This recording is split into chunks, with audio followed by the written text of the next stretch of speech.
Close, but not exactly. You see, the reason why they changed the rule on field goal and PATs only is because of player safety, specifically for the long snapper. In the long snapping position, there is no way to protect yourself from oncoming force.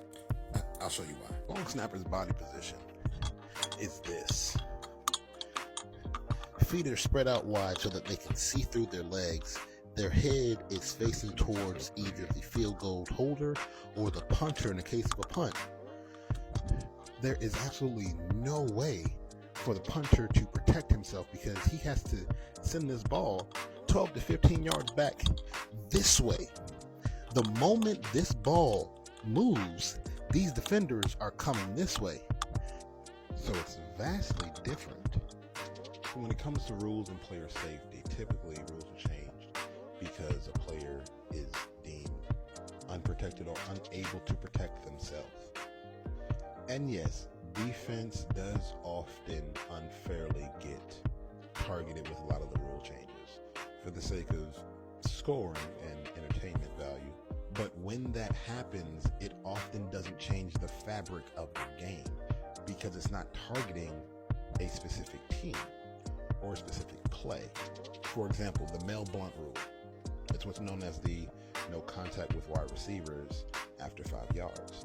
Because before this rule implementation, corners would fuck up receivers all up and down the field.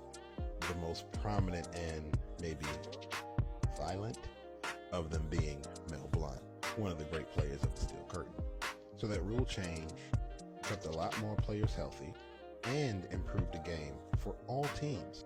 But again, back to the tush push, the players in question that you could pose as the individuals possibly being injured would be the defensive lineman. But in order to say that, you would have to have stats and numbers and substantial information to say that this thing is causing that thing. And according to all the reports and news shows, there is none. Now, can players get injured during this? Yes. Players can get injured doing anything on the field, anything off the field, running onto the field. That's all about fundamentals and mechanics, but that's another subject for another day. But the only person I can think of being injured while going against the tush push would be the Chiefs D lineman Chris Jones. But that's not because of the tush push. That's because his defensive coordinator had him lined up in a dumbass position. The Eagles' offensive line average weight is like 320. So if I got 5 dudes averaging 320 pounds coming straight at me this way, and I know they're going to come straight at me this way, then why in the fuck would I line up like this? Don't worry, I'm explaining to you the reason behind that. The thinking behind that lineup position of having your D tackle lined up angular toward the ball does work in certain situations, like when there are gaps and you need to split the gap because the gap is wide and you're trying to beat spacing and blocking. But with the tush push, they minimize their gaps. So you lining up perpendicular or angled to the ball isn't going to do you any benefit, especially if you don't have nobody behind you pushing you. The thing is, the tush push is new for American football. It's really born out of the rugby scrum, but it's done completely within the rules and within player safety. The answer isn't banning the tush push. Did teams try to ban the Wildcat? Or did they just adapt and use it? And then once teams figured it out, it kind of fizzled out of the league.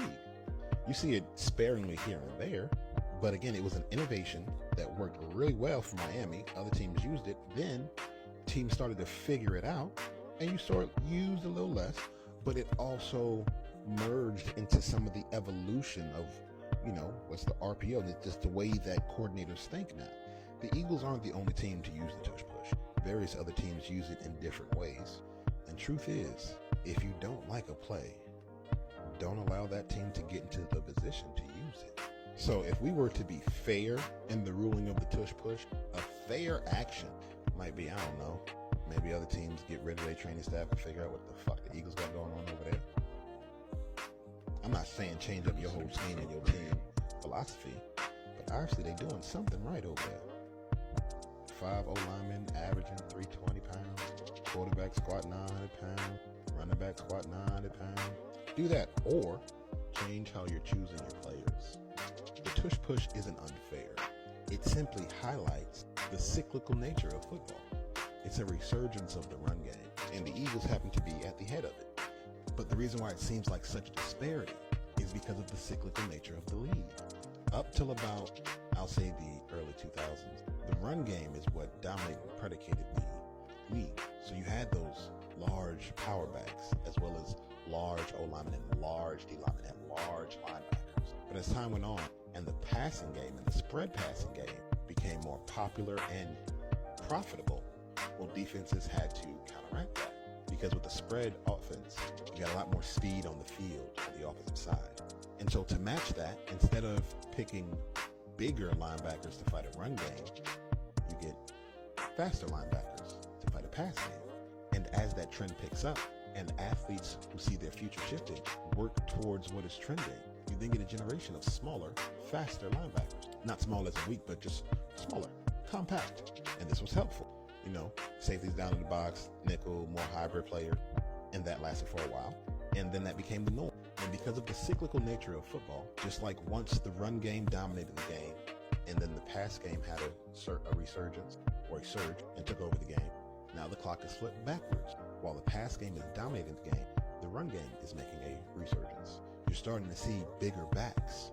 You're starting to see bigger backs that are faster be more successful against these smaller, faster linebackers. Because although they're faster, they're not as fast as the backs. Well, some are. So you have a league of defense built to stop the pass, and you have one team keyed in on making the run their specialty. That's all it is, folks. And trust me, this is an unbiased opinion. I play all three sides of the ball. Running back, linebacker, long snapper. That's why I know that long snap information. Pro tip to any high school, middle school, youth athletes: if you want to guarantee yourself a spot in college and the NFL, learn how to long snap.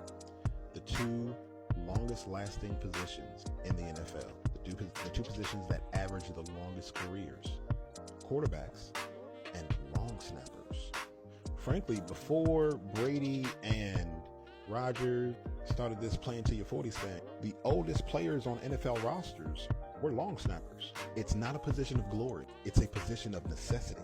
And when you prove to a coach that you are necessary and versatile, you can stay in the good graces of a coach. And that's important because this sport is built on relationship. I don't give a fuck how good of an athlete you are. When you want to advance, your film may get you looked at, but your character could get you cut. I have spoken.